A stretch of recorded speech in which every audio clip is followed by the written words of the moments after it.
Let's look at a completely different composer born in 1685. Domenico Scarlatti is born in Italy. His father is a great and prominent opera composer, Alessandro Scarlatti.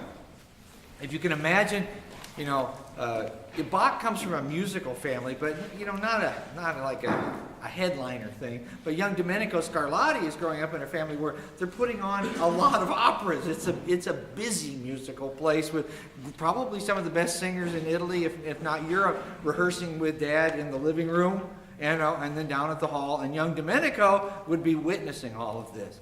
Domenico Scarlatti becomes just a fiendishly great keyboard player from a very young age. There is an account of him having a playoff with Handel when they're both in their early 20s. Handel, who we'll talk about next, comes down to Italy in his early 20s, and one night at Cardinal Ottoboni's court, I think it was, he and Scarlatti are both there, and neither one of them are particularly famous, but there's kind of a shootout, and there's a harpsichord and there's an organ, and apparently Scarlatti was kind of dominated at the harpsichord, and Handel was the best at the organ. And that is a substantiated story that really did happen. What's not clear, although I hope it's true, is that Scarlatti loved Handel's playing so much that to Scarlatti's dying day, according to someone who knew him, that at the mention of Handel's name, Scarlatti would cross himself. I hope it's true. Yeah, right. Other small world things. Scarlatti was a good friend of a lute player named Weiss, great lutenist, early on in the Italian part of Scarlatti's career. And Weiss then ends up in Germany, in Leipzig, and is a friend of Johann Sebastian Bach. And you could have had some of Scarlatti's pieces with him. I mean, we don't know.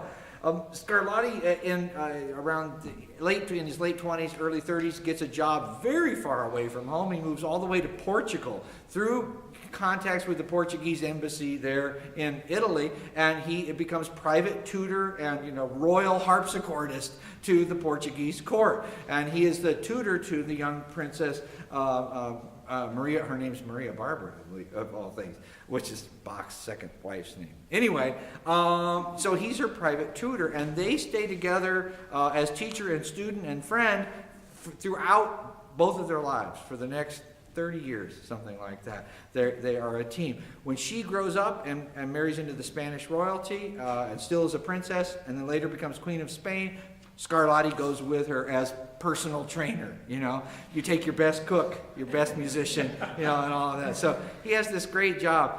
Because he has such a great job, we know very little about him because it's not a public job. He's sealed up in that court situation. There's really no reporters. If there's an opera, the public's not invited. It's for the court. So you don't even know who played. So it's amazing what we don't know about Domenico Scarlatti's life because he had this great job and because he didn't have to publish to eat. There was one set of sonatas called the esercizi, the exercises. They're just a set of very fine sonatas, which I'm going to play one in a second, that was published during his lifetime. But we know that he wrote over 550 sonatas, but only 30 of them really received publication, and a few others dribbling here and there.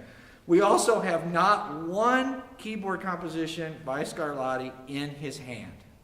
I know, he's almost as mysterious as Shakespeare in that way. Right. All we have are, in a couple of different manuscript copies, 550 of these that were done by royal copyists at the court and given in a presentation, or actually presentation volumes to the Queen. Okay, so Scarlatti's student, the Queen, who loved this music, she got these, usually bound 30, 40 at a time, these things. That's not Scarlatti's hand, that's a professional copyist's hand at the time. And many of them existed in really one copy. That was it, right? That copy, I know, it's like scary. I mean, when you hear how good this stuff is, you say, that's scary when something exists only in one copy. Maybe there was more than one copy at a time, but there are a lot of fires and earthquakes. God knows what happened.